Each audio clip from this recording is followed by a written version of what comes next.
Good evening, all of you. You are most welcome my YouTube channel Badlapur RP sir. मैं आप सभी को धन्यवाद देना चाहता हूं कि मेरे सब्सक्राइबर जो हैं वे लगभग 700 पहुंचने वाले हैं। मैं सभी सब्सक्राइबर को और अपने प्यारे प्यारे स्टूडेंट्स को बहुत बहुत धन्यवाद देना चाहता हूं और हम उम्मीद करते हैं कि जल्द ही हम अपने मंजिल करीब पहुंच जाएंगे। तो ऐसे ही आप लोगों का सहयोग बना रहा तो मैं आप लोग साथ ऐसे ही लगा रहूँगा। और आज का हमारा सबसे इम्पोर्टेंट टॉपिक जो है उसका नाम है वर्ब टू हैव।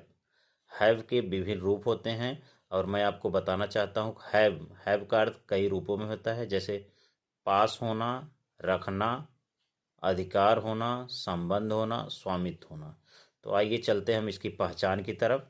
पहचान में देखते हैं, लिखा है जब किसी हिंदी वाक्य में पास या पास होना, रखना, अधिकार होना, संबंध होना, स्वामित्व होना आदि के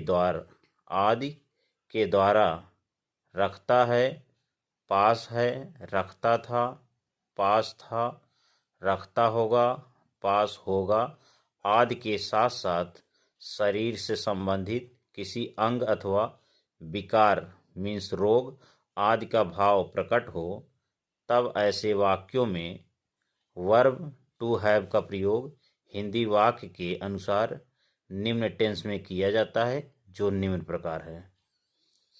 तो हमारा पहला पॉइंट है प्रेजेंट टेंस। प्रेजेंट टेंस में क्या होता है, पास या रखना के लिए हैव और हैज का प्रयोग किया जाता है, जिसका अर्थ होता है पास है या रखता है। सेकंड पॉइंट है पास्ट टेंस। पास्ट टेंस में होता है हैड, जिसका अर्थ होता है पास था या रखता था। और तीसरा पॉइंट है फ्यूचर टेंस में। फ्यूचर टेंस में होता है विल हैव, शैल हैव, जिसका अर्थ होता है पास होगा या रखता होगा। तो इस तरह हम जान गए कि तीनों टेंस में अलग अलग होता है। तो नोट हम देखते हैं, नोट पॉइंट में क्या है। नोट में बताया गया है कि पास अथवा रखना वाले वाक्यों में मेन वर्ब कीप मीन्स रखना का प्रयोग न करके हैव मतलब पास या रखना के विभिन्न रूपों का हिंदी वाक्य के टेंस के अनुसार किया जाता है। तो आप जान गए होंगे कि अगर किसी वाक्य में पास या रखना शब्द आता है तब ऐसे वाक्यों में हम वर्ब हैव के फॉर्म का प्रयोग करते हैं और कीप मीन्स रखना कीप के फॉर्म का प्रयोग नहीं करते हैं। तो हम आगे चलते हैं। हमारा पहला सेंटेंस अफर्मेटिव सेंटेंस मीन्स साधारण वाक्य है। हम चलते हैं इसकी रूल की तरफ। रूल हमारा है subject plus have form plus article an plus main word oblique noun plus OTS. तो हमारा पहला एग्जांपल है मेरे पास एक किताब है। किताब है या कह सकते हैं कि मैं एक किताब रखता हूँ, तो हो गया आई हैव ए बुक। उसके बाद नेक्स्ट एग्जांपल है उसके पास 3 गायें हैं, या कह सकते हैं कि वह 3 गायें रखता है। He has 3 cows. गायों को एक पूंछ होती है, या कह सकते हैं गाय के पास एक पूंछ होती है। Cow has a tail. Next है राम एक हाथी रखता है, या राम के पास एक हाथी है, तो हो जाएगा राम हैज एन एलिफेंट। हमारा नेक्स्ट एग्जांपल है उसके पास बैलों की जोड़ी थी, तो हो जाएगा he had a pair of oxen.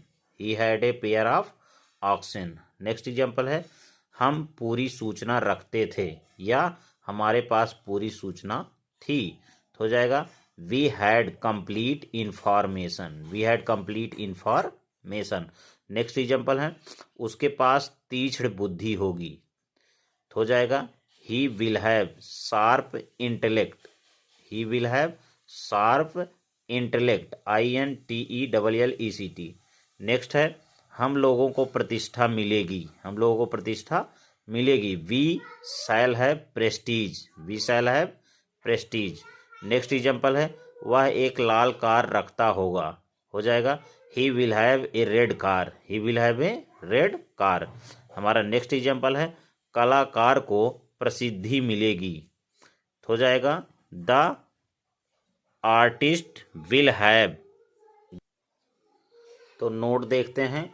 Note में हम बताया गया क्या कि पास वाले नहीं के लिए नॉट का प्रयोग आर्टिकल एन अथवा संख्या सूचक शब्द 1 2 3 आज के पहले प्रयोग किया जाता है, जबकि नो मीन्स नहीं का प्रयोग नाउन या एडजेक्टिव के पहले किया जाता है। तो हम जान गए कि नो का प्रयोग नाउन या एडजेक्टिव के पहले किया जाता है, जबकि नॉट का प्रयोग किसी संख्या सूचक शब्द के पहले किया जाता है। तो आइए चलते हैं इसके रूल की तरफ। रूल हमारा है subject plus have form plus no या not plus MW plus noun plus OTH. तो हमारा फर्स्ट एग्जाम्पल है, तुम्हारे पास बहुत चीनी नहीं है। तो यहाँ पर अनकाउंटेबल नाउन है जिसको हम गिन नहीं सकते, तो हो गया you have no lot of sugar. Next example है, सीता के पास कलमे नहीं हैं। Sita has no pens. उसे सिर दर्द नहीं है, he has no headache. He has no headache. हमारा नेक्स्ट एग्जाम्पल है, गधों को सींगें नहीं होती। Asses have no horns. Asses have no horns. हमारा नेक्स्ट एग्जाम्पल है, हम लोगों के पास धैर्य नहीं था।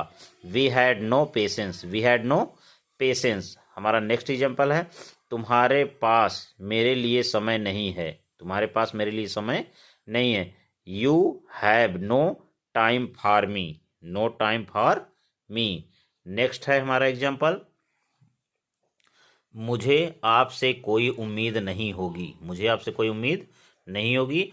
आई shall no have expectation to you. I shall no have expectation to you. तो इस तरह मैं उम्मीद करता हूं कि आप सभी लोग इस वर्ब फॉर्म के रूप को आप समझ गए होंगे कि टेंस और हिंदी वाक्य के अनुसार अलग अलग प्रयोग किया जाता है। इसी के साथ मैं एक बार फिर से अपने प्यारे प्यारे स्टूडेंट्स और सब्सक्राइबर को बहुत बहुत धन्यवाद देना चाहता हूं। Thank you very much.